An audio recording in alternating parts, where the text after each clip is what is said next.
예전에 간질이라고 불리기도 했던 질환, 뇌전증이라고 하면요. 어릴 때 생기는 선천성 질환으로 아는 사람들이 많습니다. 하지만 실제로는 노년기에 자주 발생하는 뇌 질환이고요. 매년 환자도 늘고 있다고 하죠.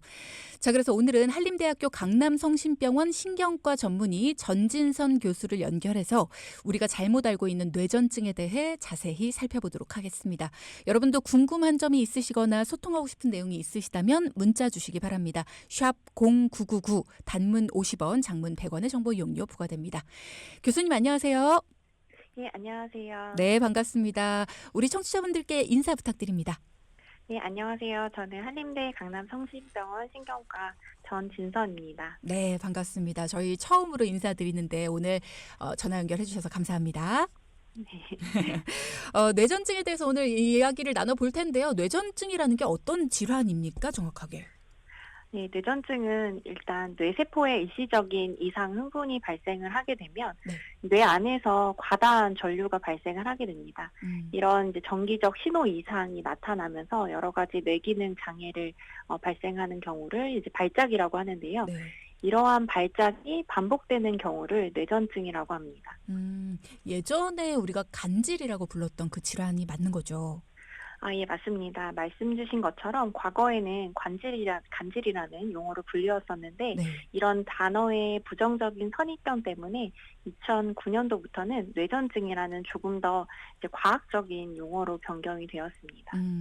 이게 전류의 신호 이상이다라고 말씀을 하셨는데 이거를 정신질환으로 잘못 알고 계시는 분들도 있으시더라고요. 정신질환은 아닌 거죠?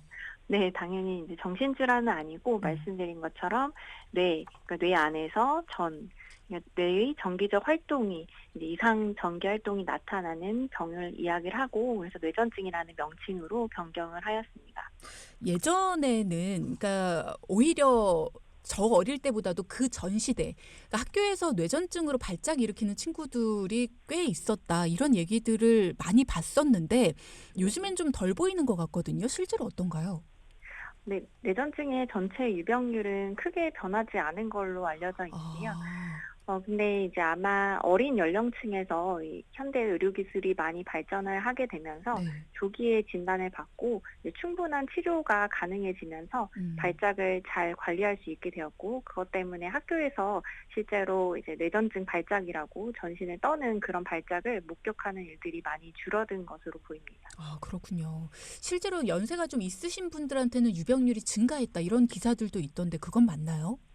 네, 맞습니다. 아까 어, 말씀드린 거는 이제 어린 연령층에서는 크게 변하진 않았지만 네. 이제 고령화 사회로 접어들면서 60세 이상의 노인에서는 뇌전증이 증가하는 경향이 있고 이 연령대에서는 뭐 여러 가지 병들, 이제 뇌졸중이나 뇌출혈 이런 여러 가지 후천적인 원인들로 인해서 노인 뇌전증은 점차 증가를 하고 있습니다. 그렇다는 얘기는 이 뇌전증이라는 게 선천성 질환이 아니다라는 거네요. 네. 일부 선천적인 경우도 있지만 네. 이제 선천적인 경우 말고 성인에서는 훨씬 더 많은 이제 후천적인 원인들이 많이 있습니다. 음, 원인을 그럼 좀 들어보고 싶어요. 이게 왜 발생하는 건가요? 네. 그래서 아까 말씀드린 것처럼 후천적인 원인이 매우 다양하다고 말씀을 드렸었는데요. 네. 물론 선천적인 원인도 있고 선천적인 경우에는 이제 태어날 때부터 뇌 발달의 이제 구조적인 문제나 유전자 돌연변이 이런 것들로 발생을 할 수 있지만 네. 이제 후천적인 요인으로는 아까 말씀드린 그런 뇌졸중이나 아니면 두부 외상, 머리를 다쳤다거나 아니면 음. 뇌염, 그리고 뇌종양, 치매 이런 것들이 원인이 돼서 뇌전증 아, 증상이 나타날 수 있습니다. 그러면 성인이 된 이후에 갑작스럽게 발생할 수도 있겠네요.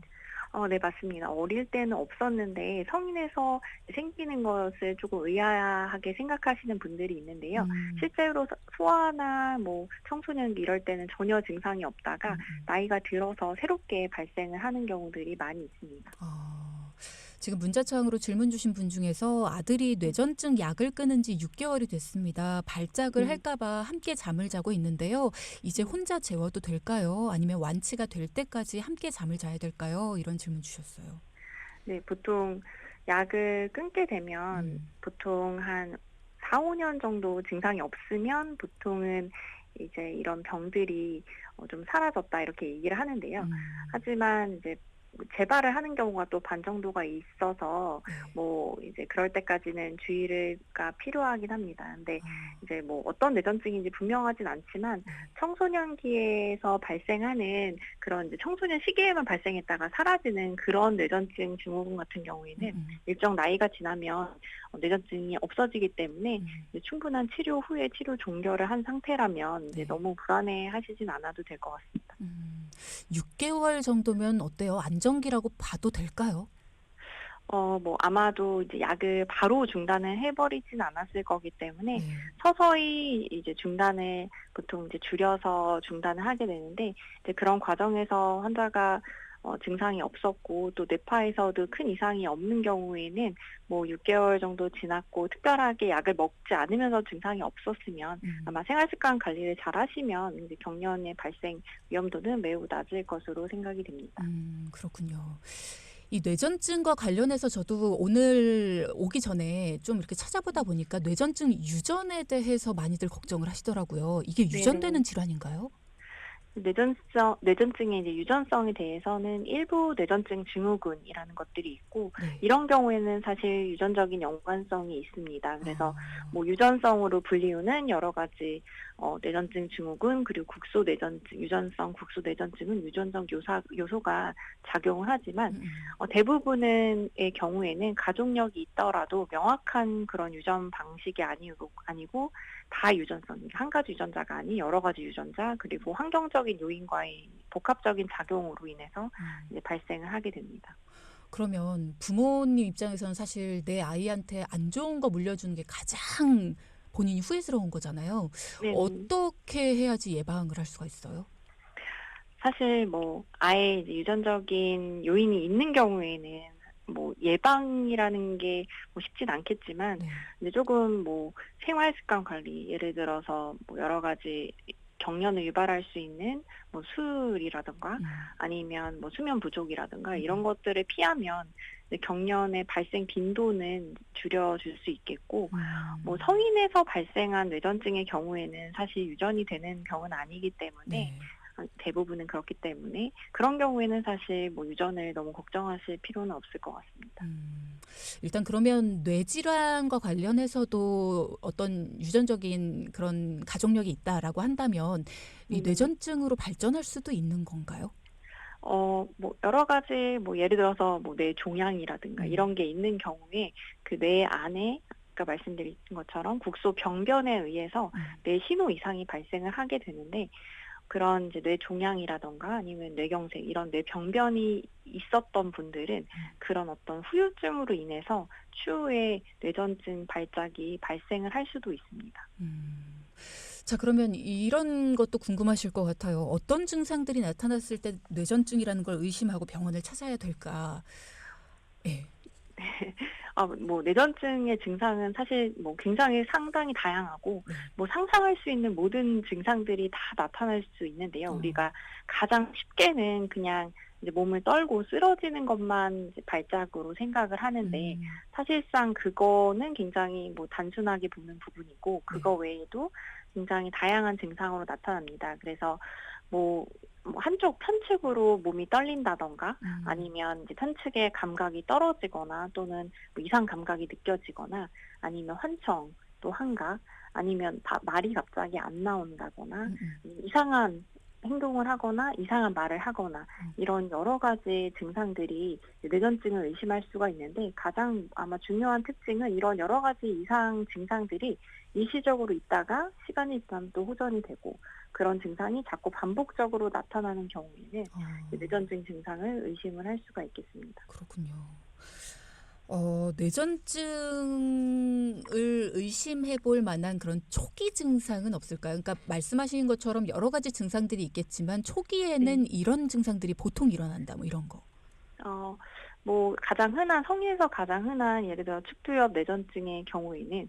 뭐 가끔씩 뭐 깜빡깜빡하면서 필름이 끊긴 것처럼 기억이 안 나는 일들이 있다거나 어. 아니면 뭐 뭔가를 의미 없이 만지작거리는 그런 행동들을 주변에서 목격을 하는 경우들이 있습니다. 저도 자주 그러는 것 같은데.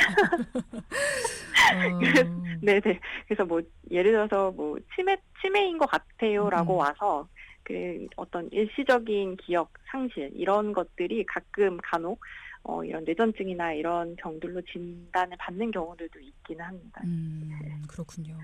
지금 질문 주시는 분이 또 계시는데요. 아이가 소아 때부터 뇌전증 진단을 받고 약을 복용하고 있습니다. 지금 거의 10년 동안 약을 복용했는데 아직도 상태가 안 좋거나 컨디션이 안 좋거나 잠을 잘 못 자거나 하면 발작 증상이 올라옵니다. 뇌전증의 완치라는 건 없는 건지 약을 계속해서 복용을 해도 증상이 이렇게 올라온다면 무슨 의미가 있는 건지라는 생각이 들기도 하고요. 이렇게 오랫동안 약을 복용해도 되는 건가라는 걱정도 됩니다. 어떻게 해야 될까요? 라는 질문 주셨네요. 네네. 일단 이제 보통 뇌전증에서는 어떤 한국말로 완치라는 말보다는 네.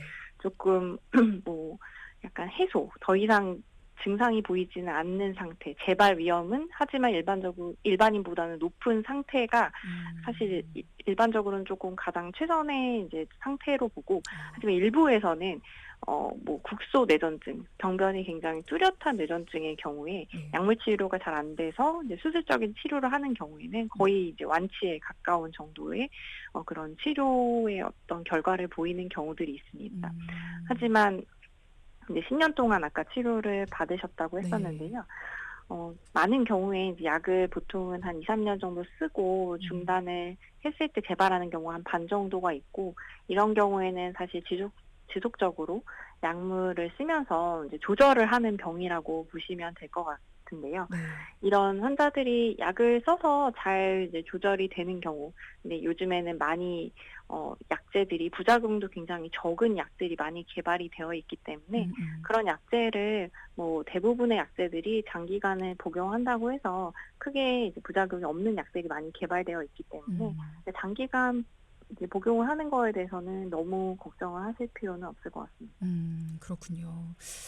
뇌전증의 치료 방법 뭐 앞서도 여러 번 이렇게 언급은 네네. 했습니다만 이 초기에는 약물로도 치료가 가능한 거죠? 약물로만도?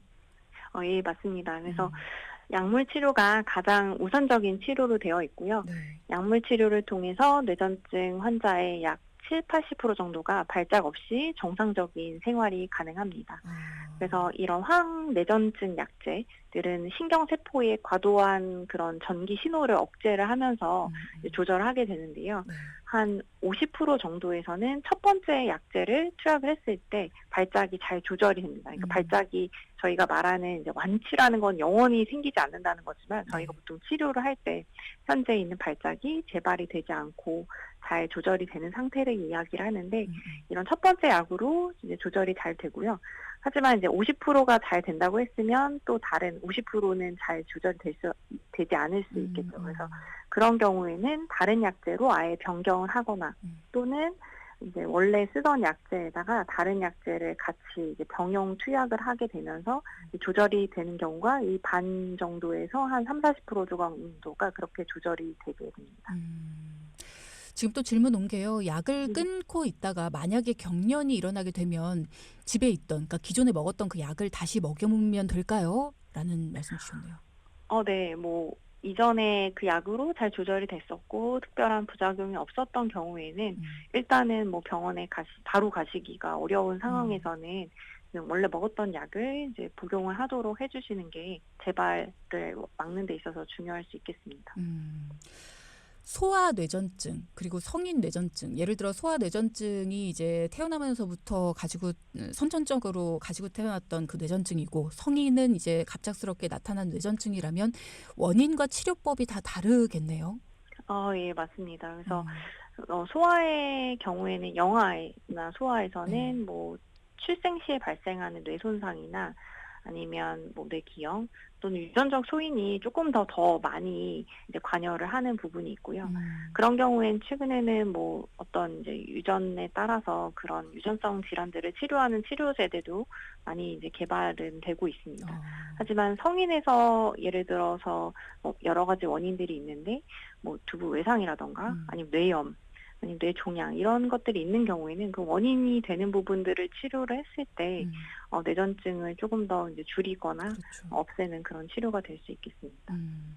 만약에 초기 약물로 아까 50% 말씀을 하셨는데 그렇게 해서 치료가 되지 않는 경우에는 수술적인 방법으로도 가능합니까? 네, 맞습니다. 그래서 약물 치료를 충분히 했을 때 조절이 되는 경우가 이제 대부분이긴 하지만 네. 그렇지 않고 난치성 뇌전증이 되는 경우가 있는데요.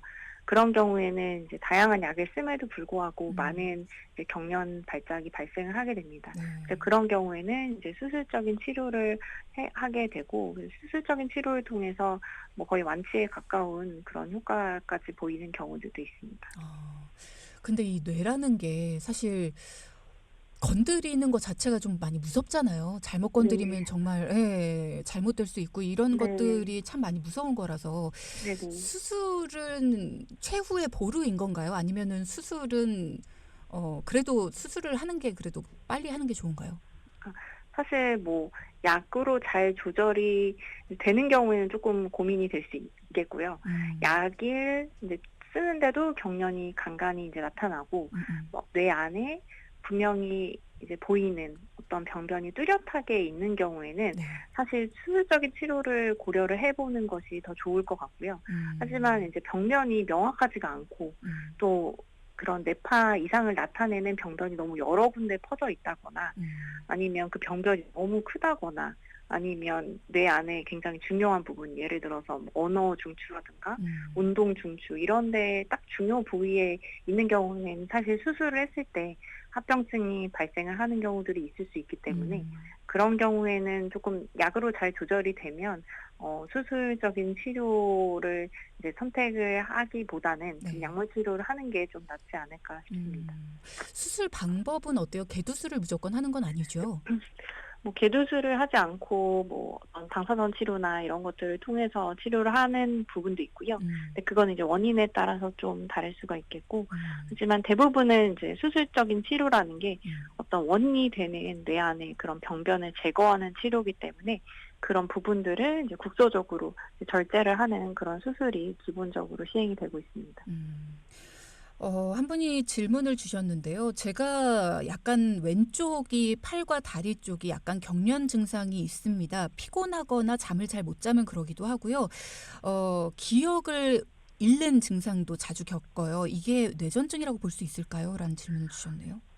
어 뭐 들었을 때는 뭐 쪼끔 뇌전증의 가능성이 음. 상당히 있을 것 같고 네. 일시적으로 어떤 증상이 이제 편측으로 발생을 했다가 사라지고 또 그게 인제 반복이 되는 경우에는 뇌전증이나 아니면 뭐 뇌혈관에 이상이 있는 경우들이 있어서 음. 그런 부분들을 좀 확인을 해 보고 검사를 해 볼 필요가 있으실 것 같습니다. 그러면 이런 증상 내가 좀 의심이 된다 하실 때에는 네네. 우리가 어떤 검사를 받아보면 좋을까요?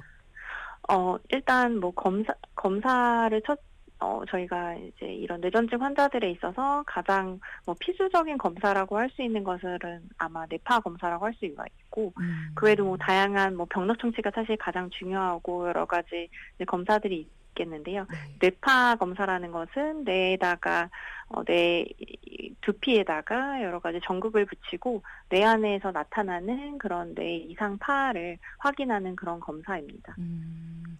근데 그게 왜 심장도 마찬가지인데요. 네네. 내가 이렇게 부정맥이라고 했을 때 네. 이상하게 뛰는 그 순간을 잡아내지 못하면 정상이라고 네. 나올 때가 있더라고요. 네네. 예, 맞습니다. 뇌파도 그렇지 않나요?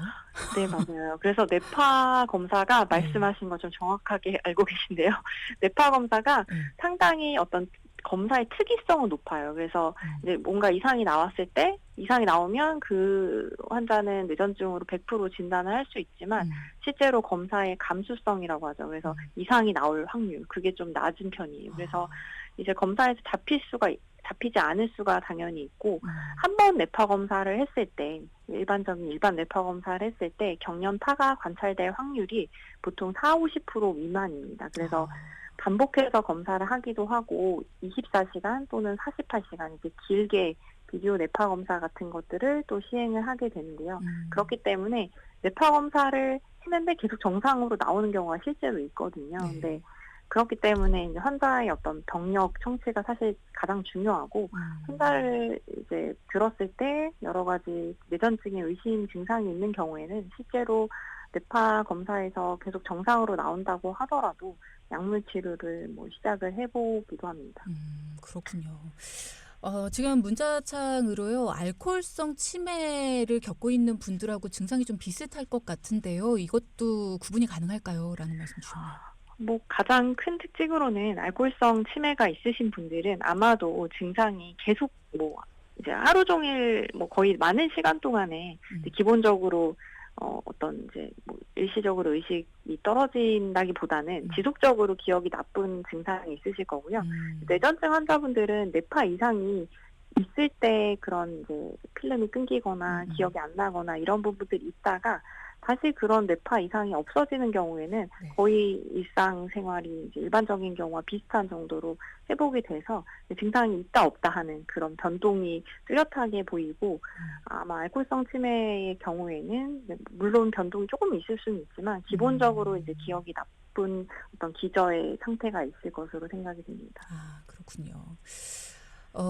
저희 친정아빠가 손과 머리가 가끔씩 흔들흔들 거리시는데 뇌 CT상으로는 정상이라고 합니다. 뇌파 검사를 해보셔야 되는 걸까요? 어떤 검사를 하시면 좋을까요? 라는 말씀을 주셨어요. 네. 그래서 뭐 가장 일반적으로 뭐 고개나 손을 이제 떠는 증상은 뭐 크게 보통은 걱정하지 않아도 되는 그냥 본태성 떨림, 그냥 떨림 증상일 가능성이 사실 높고요. 뇌파 검사 같은 경우에는 보통 이제 물론 뭐 그냥 떨림도 편측으로 나타나긴 하지만 네. 편측으로 나타나고 일반적으로는 조금 1-2분에서 아무리 길어도 뭐 4-5분 정도의 일시적인 떨림이 있다가 이제 사라지는 경우들이 많기 때문에 떨림의 양상이 조금 다릅니다. 그래서 그런 차이를 뭐 보통 신경과 선생님들이 확인을 하고 필요한 경우에는 뭐 예를 들어 뭐 환자 떨림이 파킨슨 같은 경우에는 파킨슨 관련 검사를 해보셔야겠고 뇌전증이 뭐 강력히 의심이 되면 뇌파 검사를 해보시는 것도 도움이 될 수 있을 것 같습니다. 일단은 그 떨림의 양상을 네. 전문의 선생님께서 보시는 게 좀 필요할 네네. 것 같네요. 예. 자, 오늘 뇌전증에 대한 이야기를 나눠봤는데요. 끝으로 당부하실 말씀 있으실까요? 네. 뇌전증은 조기 진단과 적절한 치료 그리고 생활습관 관리를 통해서 잘 관리할 수 있는 질환이고 실제로 상당히 많은 환자분들이 발작이 없는 생활을 유지하며 정상적이고 독립적인 삶을 누리고 있습니다. 근데 이제 뇌전증에 대한 잘못된 편견과 오해 때문에 많은 환자들이 힘든 시간을 보내게 됐고 그래서 저희 이제 의사들과 그리고 많은 학회들, 이 여러 교육과 홍보를 통해서 이런 편견과 오해를 타파를 하기 위해서 노력을 하고 있고 앞으로도 이제 노력을 할 것입니다. 그래서 부작용이 적은 약제들도 많이 개발이 되었기 때문에 환자 스스로 열심히 약을 먹고 이 뇌전증을 함께 극복해 나갔으면 좋겠습니다. 아마 오늘 방송 들으신 분들은 뇌전증에 대한 오해와 편견이 전진선 교수님 덕분에 없어지셨을 것 같습니다. 감사합니다. 네, 오늘 방송 감사합니다. 네, 감사합니다. 네, 신경과 전문의 전진선 교수와 함께 했습니다.